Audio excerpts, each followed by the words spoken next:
यात्रा रमाइलो चलिरह। अब केही बेरको यात्रापछि हामी बुकीपाटन पुगिन्छ साथीहरू।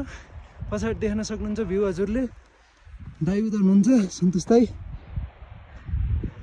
अर्जुन दाइ त हराउनु हो। अर्जुन दाइ उता हाम्रो सागर सरमा भिरमा पुगेर बस्नुभएको छ माथि। अब यहाँबाट करिब 1 घन्टाको यात्रापछि हामी बुकीपाटन पुग्छौँ। त्यसको 2 घन्टाको यात्रापछि हामी टिकाधारा पुगेर आज हामी फेरि ढोरपाटन फर्किनेछौँ। अहिलेसम्मको सबभन्दा सजिलो ट्रेक रहेको छ यो।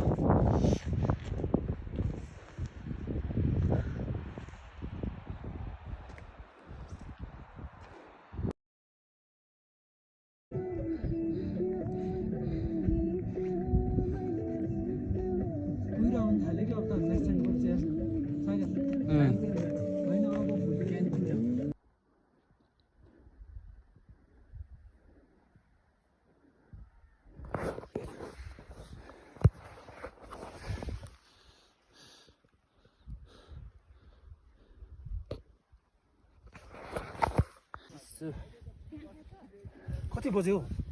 11:30 होला। 11:30 भइसक्यो।